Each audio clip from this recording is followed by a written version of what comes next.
Vamos a comenzar primero dando avisos. Entonces, esta es nuestra clase número 3 de curso de Ayurveda de la Mujer. Mañana, ojo, mañana, miércoles, ¿ya? Es la clase número 4. En un comienzo estaba anunciada para ser el jueves, pero la cambiamos y va a ser mañana, miércoles, ¿ok? En este mismo horario, a las 8. ¿Todo bien? Bien, ya.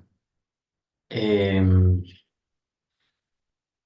Ok, y con la clase de mañana, entonces nosotros damos por cerrado este curso de Ayurveda para la mujer. Nuestra última clase, donde vamos a hablar sobre la menopausia.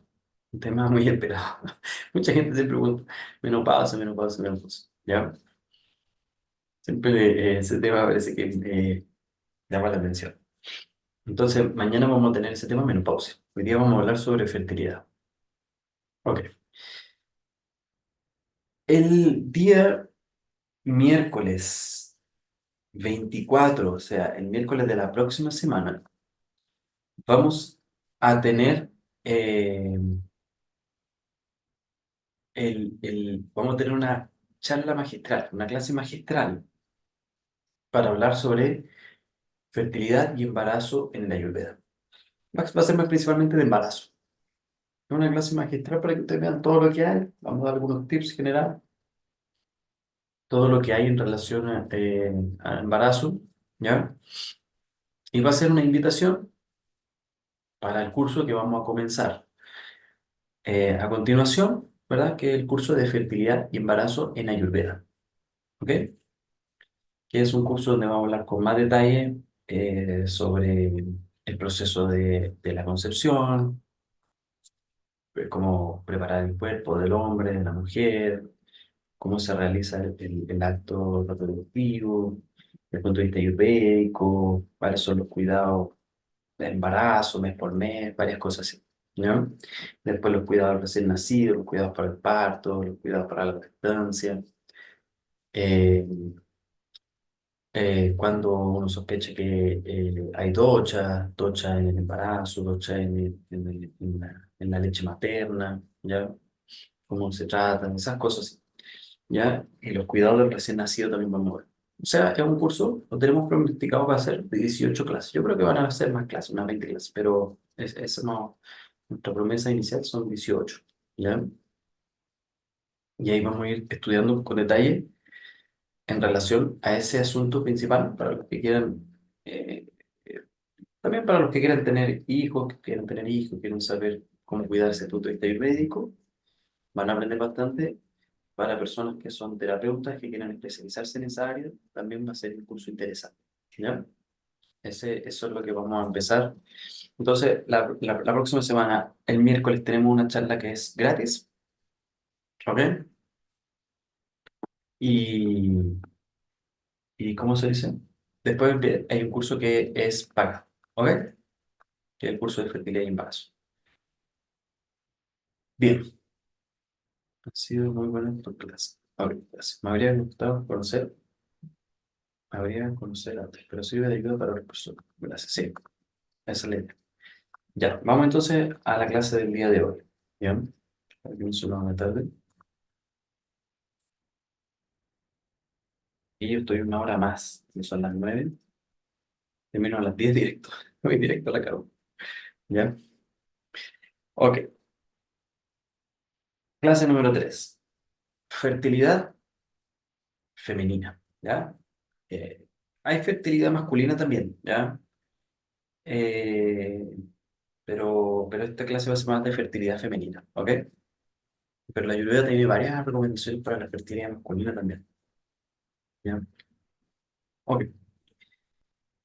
Para ver la fertilidad femenina, nosotros vamos a separar los tipos de desequilibrios que pueden haber, ¿ya? En tres. Ojo que esto es algo que a veces uno se confunde, no es igual a los textos de la medicina occidental, por así decirlo, y también porque dentro de los propios textos, estas palabras, por ejemplo, rayas, ártava, garba, Garbhaya. Todas estas palabras a veces se usan de forma indistintiva en estas tres cosas. ¿Ya?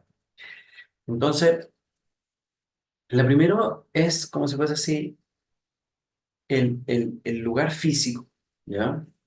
Por donde transcurre la sangre menstrual.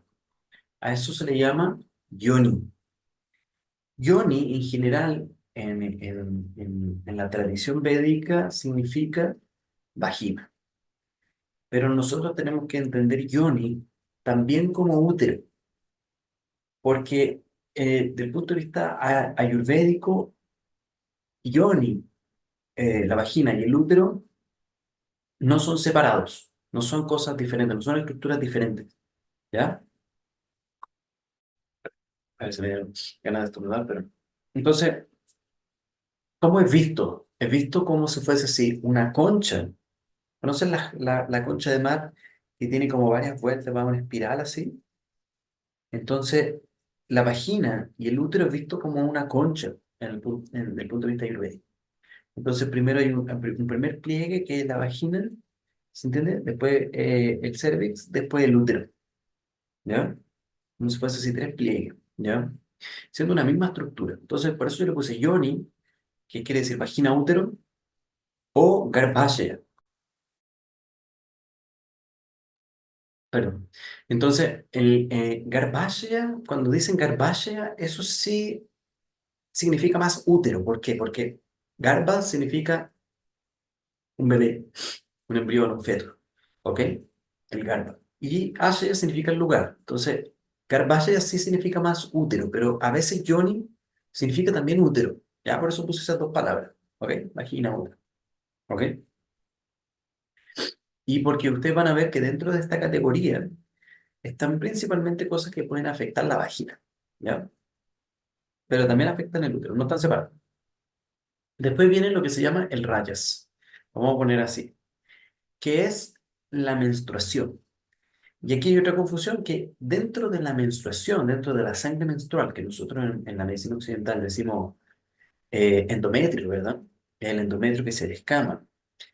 El tema es que, desde el punto de vista ayurvédico, el óvulo no es separado del endometrio, ¿ok? Esa sangre menstrual, ¿ya? Es ya el óvulo, por así decirlo. ¿Se entiende? Como que si el óvulo se va dentro de esa sangre menstrual, ¿ok? Y finalmente está lo que es el tejido sexual, ¿ya? El tejido sexual. Uno dice, "Poch, pero el tejido sexual no es el óvulo".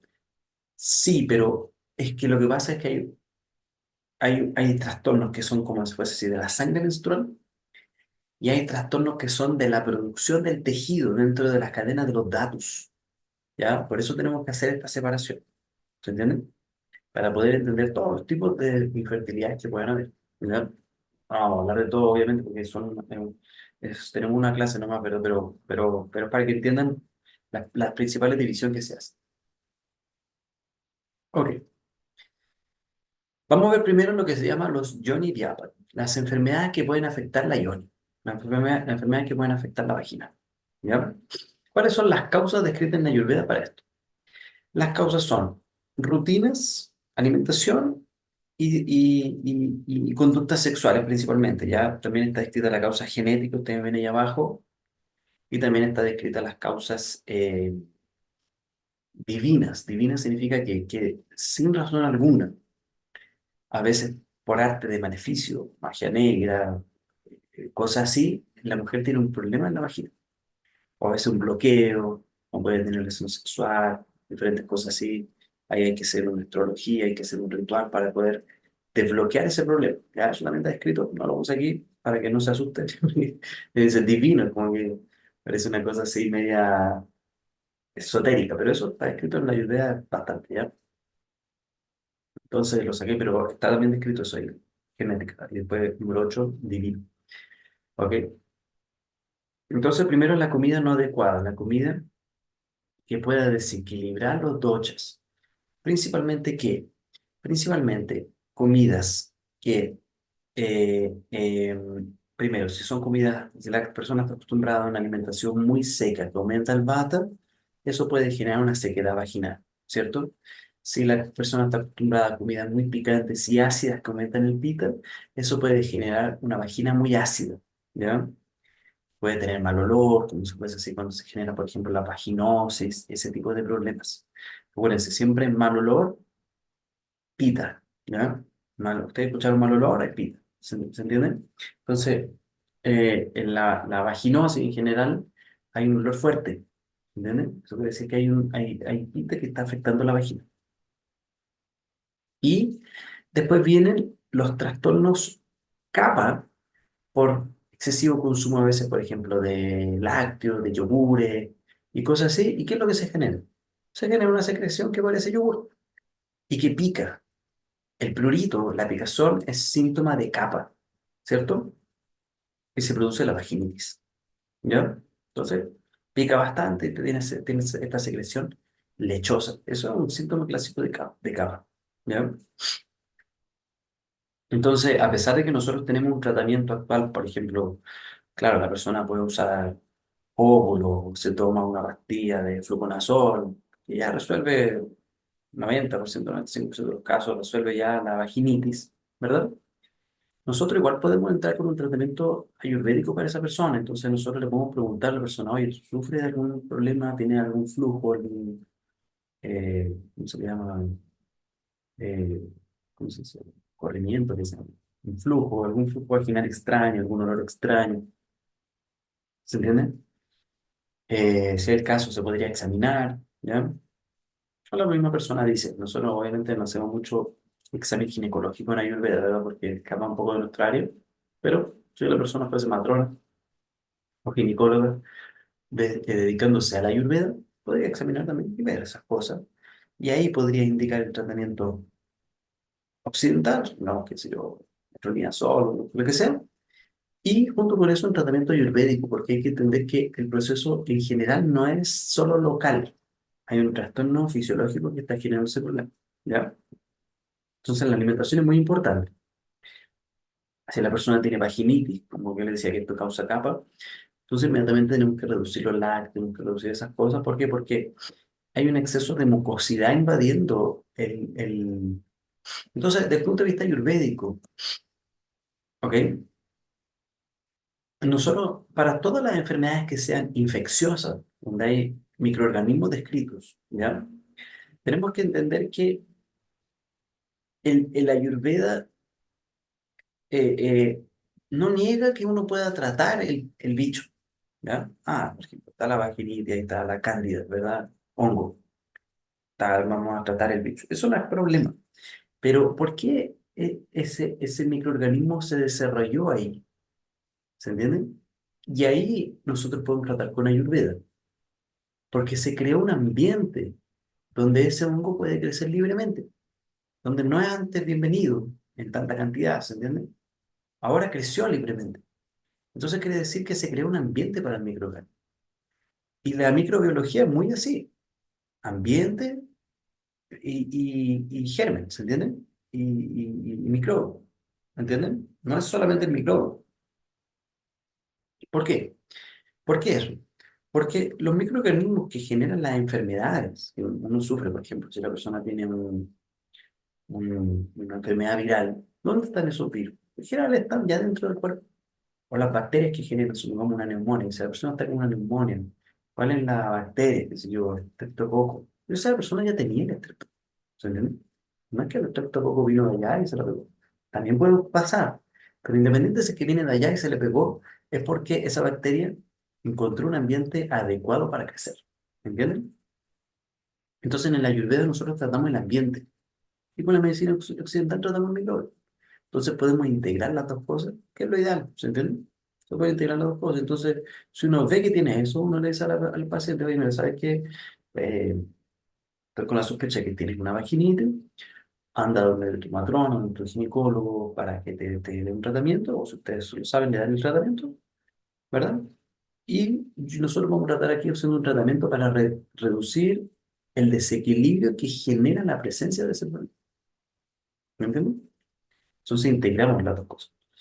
Ok. Posturas inapropiadas, especialmente posturas que pueden afectar cualquier postura. En realidad la Ayurveda lo que dice es lo siguiente: cualquier postura en la que yo estoy y que yo me empiezo a sentir incómodo, que algo me empieza a doler, eso va a generar un desequilibrio en esa región. Entonces la Ayurveda dice en el capítulo, especialmente en el capítulo de Dinacharya, en vez de no permanecer en posturas incómodas por largo tiempo, o sea, no debe exponerse a postura incómoda, ¿ya? Y aquí yo le puse así: postura sexual inadecuada. ¿Por qué? Porque a veces la persona, por querer hacer una actividad sexual más, ¿cómo se dice?, satisfactoria, puede querer hacer posturas diferentes, ¿ya? O a veces hay exceso de sexo. Vean, aquí está el punto 4: actividad sexual excesiva, ¿ya? Eso también puede ocurrir, ¿ya? Nosotros en el hospital donde yo pasaba, que se me internado, a ver, llegaban mujeres con laceraciones vaginales debido a actividad sexual, ¿se entiende? Porque hay una lubricación. Si esa lubricación está ahí para el acto sexual durar un tiempo. Más acto sexual, o si la mujer no tiene lubricación y realiza el acto sexual sin lubricación, eso puede generar problemas en la vagina, ¿ya? Enfermedades. Y después, pues, supongamos, por ejemplo, una laceración vaginal cicatriza y puede cicatrizar de una manera que deja el tracto vaginal más estrecho. Puede pasar, ¿ya? Vamos a decir que la Ayurveda lo coloca a uno en todos los casos, ¿entiendes? Y las posturas sexuales también. Cualquier postura sexual que la persona se sienta así un poco incómoda, hay que pararla. La postura sexual que la Ayurveda recomienda es la postura donde dice que los doshas se mantienen en equilibrio y no se desequilibran. Es cuando la mujer se acuesta mirando hacia arriba y el hombre se coloca por sobre ella mirando hacia la mujer. ¿Se entiende? La postura más normal del mundo. Que aquí le llaman en Brasil la postura, un paciente me dijo el otro día, la postura del mamá y papá, parece. Postura mamá y papá. Sí. ¿Ya? La mujer se acuesta mirando hacia arriba y el hombre se pone por encima de ella. ¿Ya? Esa postura está descrita que no afecta a los dochas. Si la mujer se pone para un lado, se pone para el otro, está descrito que eso va a afectar a los dochas de diferentes momentos. Se pone hacia abajo, también va a afectar a los dochas. ¿Ya? Pero independiente de eso, cuando uno le explica a los pacientes, para no entrar en detalle y cosas así, lo más importante es decirle así: no puedes sentir ningún desconfort. ¿Se entiende? No puedes sentir ningún incómodo. Si un pequeño incómodo siente, hay que parar y decir: ¿qué está pasando? ¿Será que está faltando lubricación? ¿Será que está faltando que la postura no está bien? Alguna cosa así, ¿ya? Ahora, la menstruación inadecuada, que es lo que estábamos hablando en la clase anterior, ¿se acuerdan? Que puede generar este problema de ¿cómo se dice?, endometriosis y ese tipo de cosas. Entonces, menstruación inadecuada significa que la persona no sigue el régimen que nosotros recomendamos en la clase anterior. Y eso puede generar desórdenes que pueden afectar la fertilidad. Uso de sustancias u objetos inapropiados, ¿ya? Para masturbación o lo que sea. Desde el punto de vista médico también puede generar trastorno, ¿ya? ¿Qué es lo que pasa? Esta enfermedad hace que el semen no pueda ser recibido, no ocurre la concepción, por lo tanto, ¿ya? Y además pueden desarrollar otras enfermedades serias que generalmente están asociadas al vata. Por ejemplo, asectara, que ya la vamos a hablar, son tipo como si fuese una dismenorrea, ¿ya? Dolor menstrual y cosas así. Archas, hemorroides, gulma. Gulma es el bloqueo del movimiento del vata en el cuerpo, ¿ya? Y etcétera, diferentes tipos de problemas vatas, ¿ok? Son enfermedades entonces importantes, ¿ya? Gora Rogan se le llama eso. Enfermedades importantes, ¿ya? Enfermedades. ¿Ok? Entonces, ese es el primer asunto, que es el tema de la llave, ¿ya? Entonces, la vagina tiene que estar eh, eh, saludable, ¿ok? S- vagina y útero, ¿ya? Eso incluso en la ginecología convencional actualmente también se evalúa, ¿verdad? Cuando una mujer tiene problemas de fertilidad, van, colocan una cámara, a veces hacen ¿cómo se dice? Eh, exámenes así, colocan contrastes para ver si es que el útero, la vagina tiene una forma diferente, ¿listo? bicornio, esas cosas así. Diferentes tipos de alteraciones también hay, eso también se evalúa, ¿ya? En la Ayurveda a veces, ojo que en la Ayurveda, más que la parte estructural, en la Ayurveda ve la parte funcional, ¿ya? Ve la parte funcional. Entonces a veces puede ser que el, el, el funcionamiento de la vagina no está adecuado, pero estructuralmente está bien. Entonces igual uno puede entrar a tratar, ¿ya? Ok, vamos al segundo aspecto que es el tema de la menstruación, ¿ya? Y aquí el principal problema que hay varios problemas descritos, pero vamos a hablar sobre el principal, ¿ya? Este curso estamos presentando los temas, ¿verdad? El principal problema es lo que se llama el Dara, ¿ya? Porque también se llama Pradara, porque se llama Rakta Yoni, ¿ya? Rakta sangre. Entonces, cualquier tipo de alteración del sangrado menstrual, ¿ya? Esos son nombres que se le dan a la Ayurveda, en el Ayurveda, para la dismenorrea o para la, ¿cómo se dice? Exceso sangrado, todas esas cosas, ¿ya? ¿Qué puede ser acompañado de dolor? Hay cuatro tipos de Dara descritos en el Ayurveda. Ya lo comentamos un poco en la clase anterior, pero ahora lo vamos a comentar un poco mejor. Vata, Pitta, Kapha y Vata, Pitta, Kapha. ¿Ya? Vamos a ver cada uno de ellos. Cuando la menstruación está afectada por Vata, ¿ya? Bueno, que yo les comenté algunas cosas en la clase anterior, ahora la estamos expandiendo este asunto. Entonces, primero la menstruación va a ser más seca. Eso quiere decir menos sangrado, ¿cierto? Un sangrado más de color marrón y que puede tener espuma. ¿Por qué? Porque bata es aire, es viento. ¿Entiendes? ¿Espuma qué significa? Líquido mezclado con aire. ¿Ya? Poca cantidad de sangrado, un sangrado así más, ¿cómo se podría decir? Más áspero, así más grueso, ¿sí? ¿Se entiende? No es un fluido. El flujo puede ser intermitente, o sea, quiere decir así, la persona sangra un día, después deja de sangrar, para el otro día sangra de nuevo. No es así como un sangrado continuo.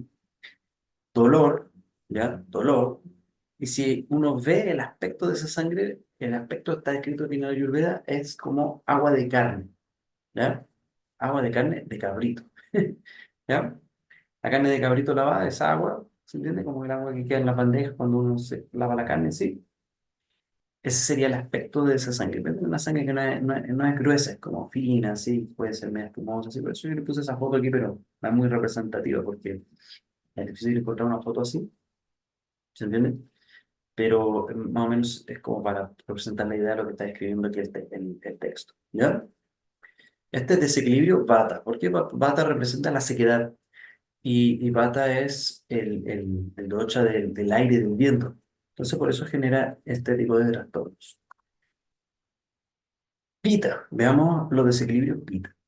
Pita, ¿qué es lo que va a ocurrir? Los colores de Pita son o amarillo o azul y azul o negro que se le llama nila. Nila es ese color que puede ser medio oscuro, ¿ya? Azul o negro. Cualquiera, así, si la sangre está más oscura, más morada, azul o negra, o amarilla, ¿ya? Es más común ver más morada o azul o negra, amarilla, pero si esta hubiese amarilla también, siempre el color amarillo representa el pita y la menstruación también, ¿ya? Y genera una sensación de ardor, ¿ya? Genera una sensación de ardor. Por eso es que en el Vata siempre hay esa, o sea, en el Ayurveda siempre hay esa regla. El Vata, los desequilibrios Vata duelen, los desequilibrios Pitta arden, los desequilibrios Kapha pican, ¿ya? Son tres sensaciones para cada docha. Entonces, la sangre sale caliente, se siente caliente, ¿ya? Y el flujo es, ¡fua! ¿Se entiende? Sale así, ¡cha! Sale con todo, ¿se entiende? La persona dice, "Ahí viene la menstruación, ¡cha! Se acaba un montón de sangre, ¿se entiende? Y muchas veces sangrado abundante, ¿ya? Y otros síntomas de aumento de pita también pueden haber. ¿Por qué? Porque pita genera una tendencia a las hemorragias, ¿se entiende? Un sangrado va a ser abundante, con abundante coágulo, abundante uso de absorbentes, de toallitas higiénicas, ¿se entiende? Todas esas cosas, ¿ya? Entonces, este desequilibrio de pita. Y tenemos el desequilibrio de capa, ¿ya? Un flujo con ama. Ama significa que van a haber como pedacitos así, no va a estar la sangre adecuadamente formada, como que va a ir como grumos, por eso, ¿ya? Viscoso, más de coloración blanca, ¿ya?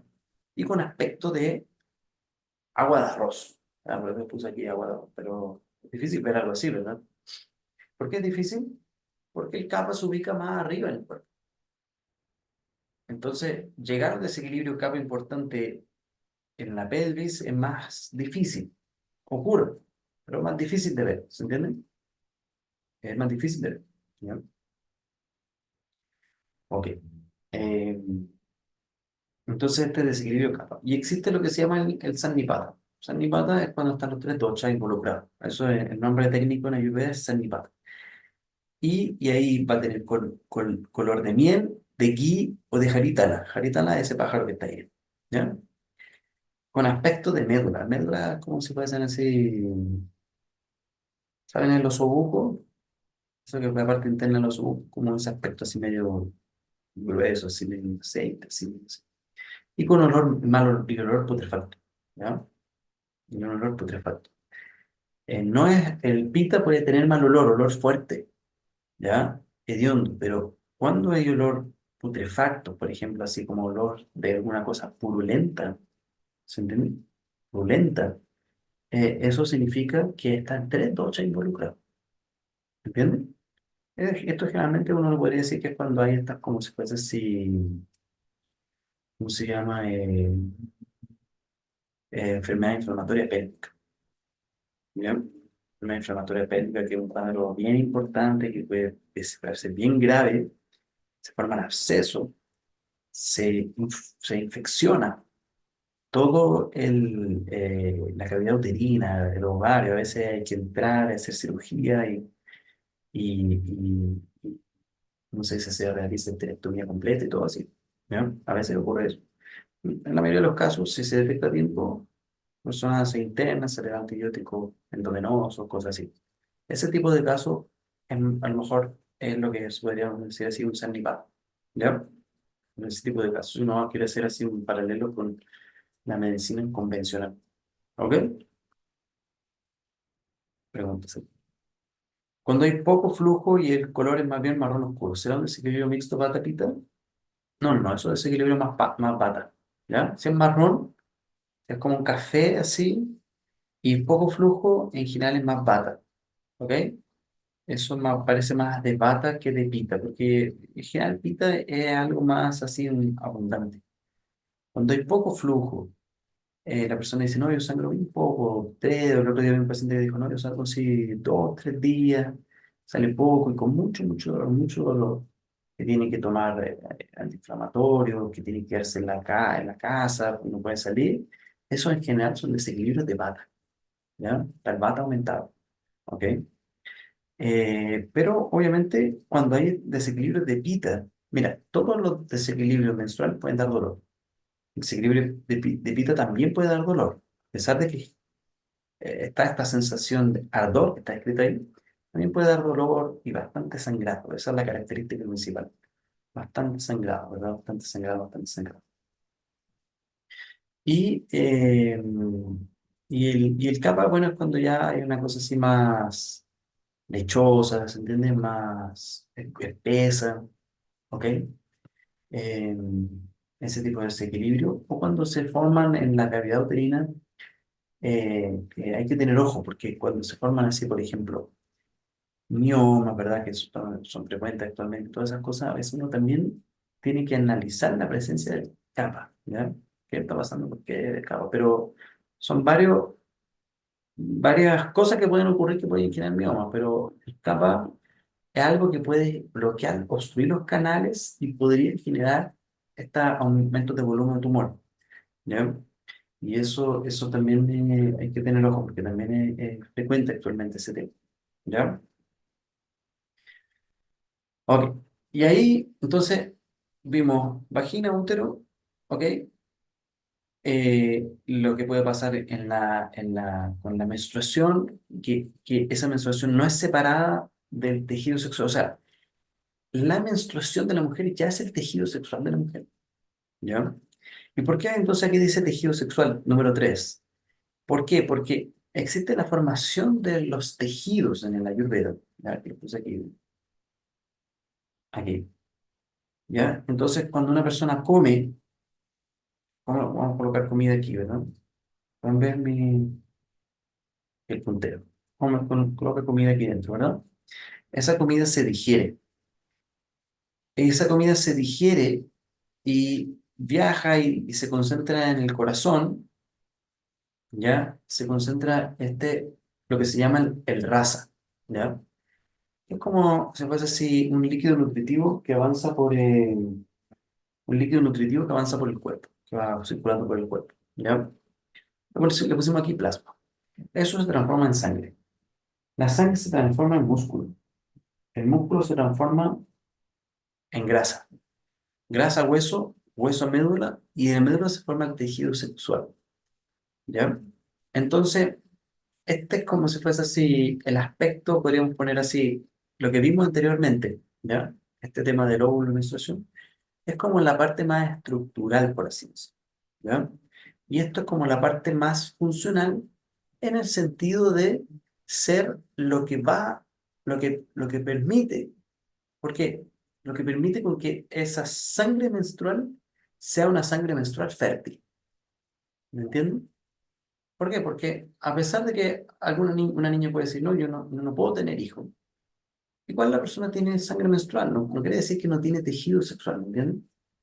La sangre menstrual está ahí, pero dentro de esa sangre menstrual no está la capacidad para generar un bebé.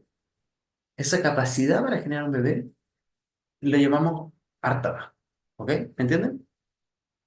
Por qué hacemos esta distinción? Entonces, es como una distinción así, eh, como en los diferentes pasos o todas las estructuras que tienen que estar funcionando. Entonces, para que haya fertilidad femenina, el tejido sexual, a pesar de que está presente en la menstruación, tiene que ser una menstruación, ¿cómo se podría decir? Fértil, una menstruación con esa capacidad de crear un bebé, ¿ya? Garba Utpada. Es, Garba Utpada es la función del tejido sexual, ¿me entienden? Garba Utpada. No así la función de rayas, ¿me entienden? La función de rayas es diferente, pero el tejido sexual tiene esa función que se llama Garba Utpada, crear un bebé, ¿ok? Por eso es que se hace esta distinción. Y para llegar a tener esa capacidad de este tejido sexual, ok, aquí apareció un pene, pero no importa, ¿ya? Pensemos que esto es lo mismo ocurre en la mujer, ¿ya? Para llegar a tener esta capacidad sexual, ¿ok? Entonces hay un recorrido, ¿ok? Un recorrido, que es un recorrido digestivo, ¿ya? Un recorrido digestivo, en donde, ¿qué es lo que puede pasar? ¿Ya? La comida tiene que entrar al cuerpo e ir transformándose y va a entrar en esta cadena, ¿ya? Y va a ir transformándose en un tejido por otro, por otro, por otro, por otro, por otro, por otro. ¿Me entienden? Va a ir avanzando este proceso, sí. Va a ir avanzando. Y esto es lo que se llama el Dhatu Parinama, la transformación de los tejidos en uno en uno. ¿Cuál es el último tejido? El tejido sexual. Por lo tanto, el tejido sexual es más, ¿cómo se podría decir? Propenso a desequilibrio. ¿Por qué? Porque es el último de la cadena. ¿Entienden? El último de la cadena. ¿Ok? Entonces, aquí hay tres escenarios que se pueden dar, ¿ya? Principalmente, ¿sí? Podemos definir los trastornos que pueden darse aquí en el tejido sexual. Vamos a decir que hay tres escenarios que se pueden dar, ¿ya? El primer escenario, o sea, bueno, hablemos primero sobre la normalidad. ¿Cuál es la normalidad? La normalidad es que la persona come, esa comida se transforma y va a ir formando cada uno de los tejidos y cada tejido va a tener una cantidad adecuada, ¿ya? Cada tejido va a tener una cantidad adecuada, por lo tanto el tejido sexual está adecuado en términos de cantidad y de calidad. Ojo que esto es calidad y cantidad. ¿Por qué? Porque puede tener una cantidad adecuada, pero puede estar con dochas también, que no es lo que nosotros queremos. ¿Ya? Entonces queremos tener un tejido sexual sin dochas, quiere decir que es un tejido sexual fuerte. Pero si está con dochas, en general va a generar problemas de fertilidad, pero eh, eh, la persona entonces va a tener tejido sexual, pero no va a ser un tejido sexual puro. Entonces nosotros queremos un tejido sexual puro, ¿ok? En términos de calidad, pero también de cantidad, ¿ok? Entonces, lo normal es que la persona come y todo esto se va transformando, cada uno de estos tejidos está bien nutridos hasta llegar a formar un tejido sexual adecuado, ¿ya? Adecuado, ¿ok? Bien. Ahora, eso es lo normal. Veamos el primer escenario patológico. El primer escenario patológico es cuando ocurre una disminución de la nutrición. O sea, la persona se le ocurre, por ejemplo, volverse vegetariana, nada en contra de los vegetarianos, yo también soy vegetariano, pero quiere decir que disminuyó su nutrición. Comía carne, comía todo, ahora come pura lechuga. No tiene buena nutrición, ¿se entiende? O come poco, o hace mucho ayuno, o así. Tiene algún trastorno que le hace comer poco, ¿ya? Eso hace con que cada uno de estos tejidos ahora va a tener menos nutrición. ¿Por qué? Porque la persona está comiendo poco. ¿Se entiende? Cuando la persona comienza a comer poco, ¿cuáles son los primeros tejidos que se empiezan a afectar? El primer tejido que se empieza a afectar es el plasma y el sangre, la persona se pone anémica, empieza a perder peso, músculo, grasa, así. Y después se empiezan a perder los otros tejidos, ¿se entiende? Hasta el tejido sexual se pierde. ¿Ok? No que no pueda haber, va a haber, ¿se entiende? Va a haber, sí, va a haber tejido sexual, va a haber, pero va a ser más difícil de que ese tejido sexual genere un bebé, ¿ya? Ahora, eso obviamente actualmente no es tan común, pero a veces cuando la persona es muy delgada, de naturaleza vata, que los vata en su prakriti, que es lo que estamos viendo el otro día en una casa, su vata en su prakriti, ya es una prakriti que tiene menos capacidad sexual. ¿Ya? La prakriti vata. Entonces la persona ya es delgada. Además de ser delgada, no le gusta comer carne, no le gusta ser más vegetariana, come poco, trabaja bastante. El otro día vi una paciente así, bien delgada, come poco, no sé qué. Entonces el tejido sexual es escaso, ¿ok? ¿Qué es lo que nosotros tenemos que entrar ahí a tratar? Dándole comida a la persona y sustancias que sean nutritivas, ¿se entiende? Especialmente para el tejido sexual. ¿Ok? Por ejemplo, está Sukumaranglitam, Sukumaranlegium, sustancias que son nutritivas para el tejido sexual. ¿Ya? Eh, em, ¿Cómo se dice? El chatavari también se usa mucho en esos casos, ¿sí? ¿Bien? Chatavari. ¿Ok? Es el primer escenario en donde la nutrición está disminuida. ¿Ok? Segundo escenario. ¿Ya? Escenario número 2. El escenario número 2 es lo siguiente. La nutrición está bien, pero el cuerpo está con un metabolismo tan alto que la comida entra y se transforma rápidamente en todos los tejidos, todos los tejidos, todos los tejidos, va como si fuese avanzando muy rápidamente. Y por lo tanto, es como que la comida se metaboliza muy rápido y no queda nutrición dentro del cuerpo. No queda nutrición dentro del cuerpo no porque la persona no esté comiendo, no queda nutrición dentro del cuerpo porque la persona come y lo que come lo metaboliza rápidamente. ¿Se entiende? Especialmente casos de personas que hacen bastante deporte, que son muy activos, que les gusta ir al gimnasio, que les gusta ir a todo eso, y les gusta mantenerse en forma. Entonces comen, pero es tanto el metabolismo que el cuerpo tiene que la cantidad de tejido igual es poco. No es un gran tejido. ¿Por qué? Porque todo se va quemando rápidamente. Porque en nuestro cuerpo está sometido a un calor. Entonces, cuando el calor está excesivo, todo se va transformando y se va metabolizando muy rápidamente. ¿Me entiendes? Entonces, en esos casos, lo que nosotros tenemos que hacer es reducir el metabolismo de la persona. Y con eso, vamos ahora a, al reducir el metabolismo de la persona, vamos ahora a hacer con que los tejidos permanezcan más tiempo en el cuerpo. Lo que significa que el tejido está en mayor cantidad. ¿Entiendes? El tejido está en mayor cantidad. Entonces, el segundo escenario es cuando una persona tiene un metabolismo acelerado o un aumento del calor del cuerpo, un aumento del pita. ¿Ya? El primer caso, en general, es visto como un aumento del pata. La persona come poco, una nutrición baja, entonces el tejido sexual está seco, está desnutrido. Primer caso. Segundo caso, la persona tiene un aumento del pita que hace con que ese fuego vaya consumiendo, vaya quemando los tejidos. ¿Ok? Entonces el tejido igual está bajo, pero ahí hay que tratar el exceso de metabolismo. ¿Entiendes?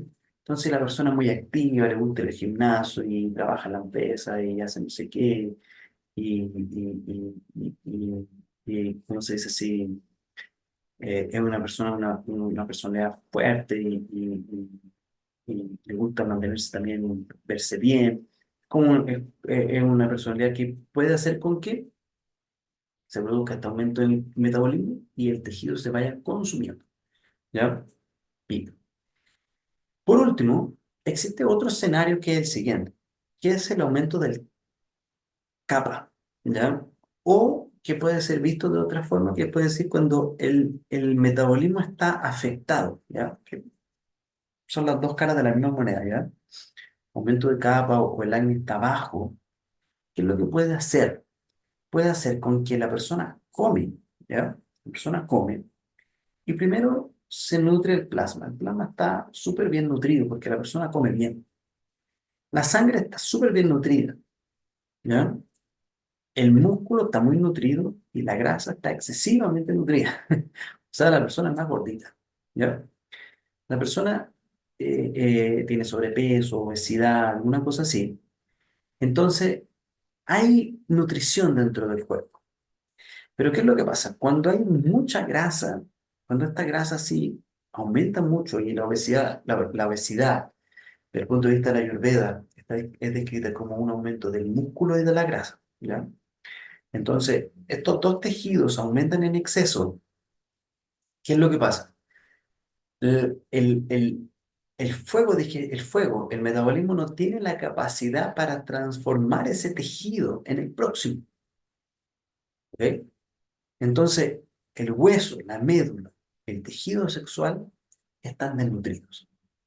Ocurre una compartimentalización de la nutrición dentro del cuerpo. Entonces, la persona tiene, ¿cómo se dice? La persona tiene grasa, eso quiere decir, oye, está bien nutrida, ¿verdad? Tiene harta grasa, pero el hueso está desnutrido y el tejido sexual está desnutrido. O sea, la grasa está o sea, la nutrición está por un lado, no está homogénea en el cuerpo. La nutrición no está homogénea en el cuerpo. Y ahí nosotros decimos, oye, la nutrición está bloqueada. En la cadena de los tejidos, la comida va pasando, va pasando, va pasando. Llegó un punto en que se estancó. Como si fuese una represa, ¿me entiendes? Como ustedes han ido, por ejemplo, al Valle del Elqui. ¿Han ido al Valle del Elqui? La Claudia Lenín lo conoce. Van al Valle del Elqui. Entonces uno va pasando y hay un hilito, hacia el río, un hilito. De repente llega, va subiendo y es una tremenda represa. Dice, pero ¿cómo? Está toda el agua hasta aquí. Claro, la van soltando de a poco. Aquí ocurre lo mismo, ¿se entiende? La grasa tiene retenida toda la nutrición. El músculo y la grasa tienen retenida toda la nutrición. La persona tiene harta estructura, pero está pasando un hilito de nutrición en el hueso, la medio del tejido. El tejido sexual está bajo. Entonces la persona, a pesar de tener una buena nutrición, es obesa, es sobrepeso, su capacidad sexual es baja. No puede tener un niño, no puede tener un bebé. ¿Se entiende? Y ya, esa es la forma como se explica desde el punto de vista ayurvédico cómo una persona obesa puede tener infertilidad también. ¿Se entiende? Y en estos casos, ¿qué es lo que hay que hacer?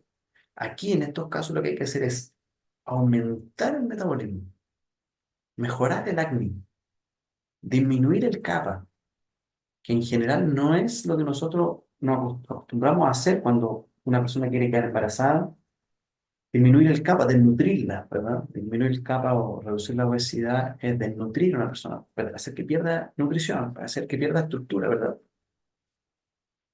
No es lo que nosotros acostumbramos a hacer en los trastornos de fertilidad. Sin embargo, si la persona está muy obesa y nosotros entendemos que hay un bloqueo en la cadena de los tejidos, entonces en ese caso nosotros tenemos que llevar a esa persona a aumentar su metabolismo y reducir la grasa y reducir el kappa para que se restablezca la nutrición de cada uno de los tejidos y la nutrición pueda llegar a los tejidos más profundos como el tejido sexual. ¿Ok? El tejido sexual es el tejido más profundo. ¿Me entienden? Entonces, escenario uno, falta de nutrición, aumento del bata. Escenario 2, exceso de metabolismo, aumento del pita. Escenario número 3, metabolismo bajo, bloqueo en la cadena de la circulación de los tejidos, lo que conlleva a tener el tejido sexual bajo. Pero, ¿qué es lo que pasa? Que si esa persona yo lo interpreto de forma equivocada, por eso que es muy importante, como siempre, preguntar a la persona cómo está el apetito, cómo está yendo al baño. O sea, la persona dice, oye, tengo mi apetito, incluso a pesar de que la persona a lo mejor no sea obesa, porque el paradigma es la persona obesa, ¿se entiende? Pero supongamos que la persona no es obesa, supongamos que la persona, qué sé yo, en un cuerpo normal, pero el apetito es bajo, ¿cómo se dice? Lento, no va al baño, no siente hambre, así uno dice, chuta, aquí hay algo raro, ¿se entiende? Y ahí uno entonces tiene que decir, vamos entonces a aumentar el acné con alimentos picantes, jengibre, ¿verdad? Todas esas cosas. Y ahí vamos a aumentar el acné y vamos a ver cómo se comporta entonces los tejidos, ¿ya? ¿Cuál es un síntoma de disminución del hueso, por ejemplo? Cuando hay un bloqueo aquí en la grasa, síntoma de disminución del hueso. ¿Mm? Uno puede ver el hueso, ¿no? Si uno hace la densitometría, ¿verdad?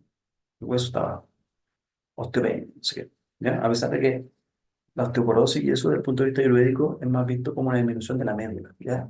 Pero igual, eso podríamos decir así ya. El hueso está poroso. Pero lo que vemos nosotros más principalmente es cómo está el, el, el, el cabello, el pelo, el cabello y las uñas, ¿ya? Porque las uñas y el cabello son los tejidos eh, secundarios del hueso, ¿ya? Los tejidos secundarios del hueso son, o sea, no tejidos, no son tejidos secundarios, bueno, no me lo sé, ¿ya? Eh, son tejidos que provienen de la transformación del hueso, surgen las uñas, el pelo, esas cosas. Entonces, si la persona, pelo frágil, la uña frágil, etcétera, uno dice, chuta, está bloqueada la nutrición para ella. ¿Se entiende? Osteoporosis, osteopenia, eh, dolores articulares, dolor óseo, dolor, cualquier decir tipo de dolor así, ok. Y tejido sexual bajo en el sentido de que no puede tener un bebé, ¿ya? Persona que está con un trastorno de la fertilidad. O podríamos decir también así, el libido bajo, ¿se entiende? Falta de lubricación, a veces podríamos colocarlo también así, ¿se entiende?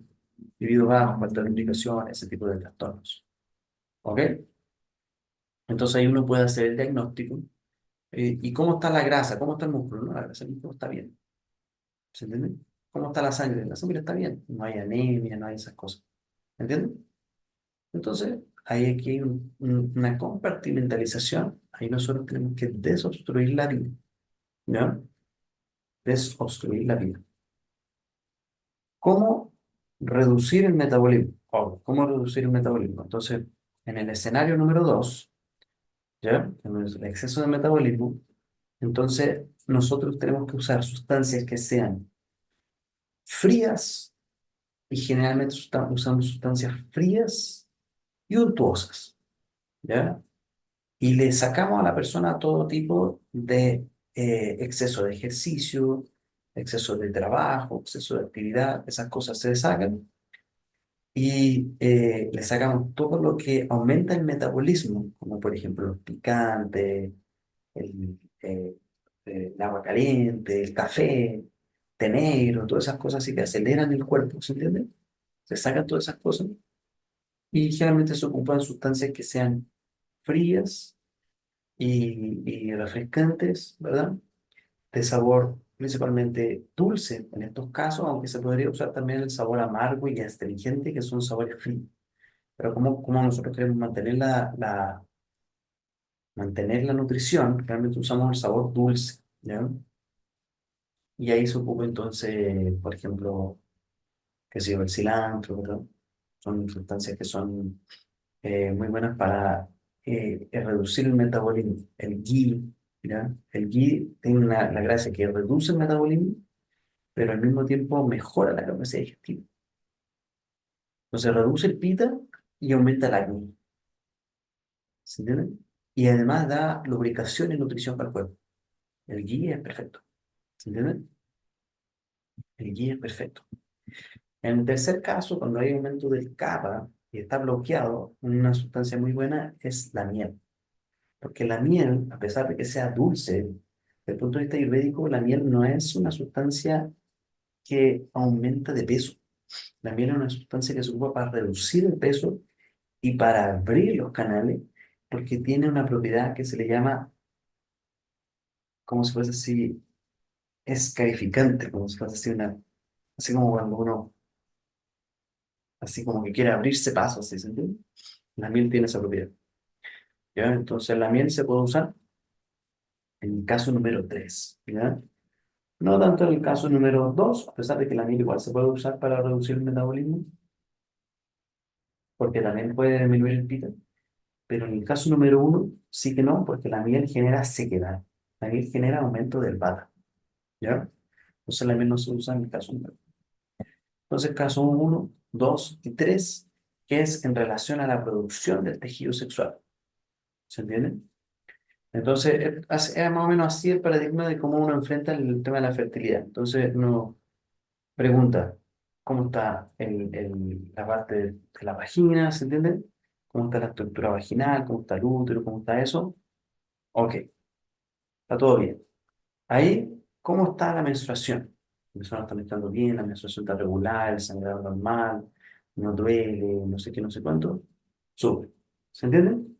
Y ahí, después, la tercera es, ok, ¿cómo está entonces ahora los tejidos? ¿Cómo está la nutrición? ¿Cómo está el metabolismo? ¿Cómo la persona está el apetito? ¿Cómo va al baño? ¿Se entiende? Toda esa parte para ver funcionalmente cómo está el tejido sexual. ¿Ya? Así es como uno se enfrenta entonces al paciente que viene con esa queja de infertilidad.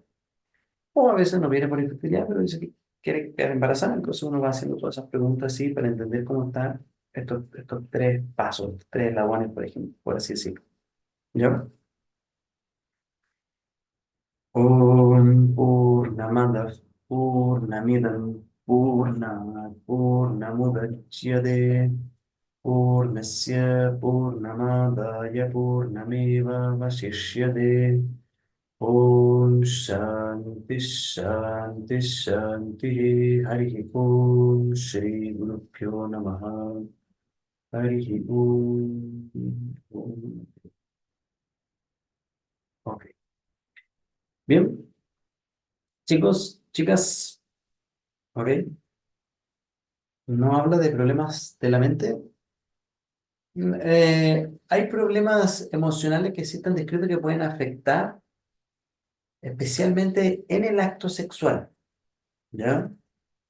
No así, porque, ¿qué es lo que pasa? El problema mental va a generar dochas que pueden afectar, ¿ya? Eso sí, pero lo que está descrito más en la Ayurveda de la parte mental, donde tiene que cuidarse mucho, es en la parte en el acto sexual, donde a veces pueden ocurrir los bloqueos, la falta de excitación, la falta de entrar en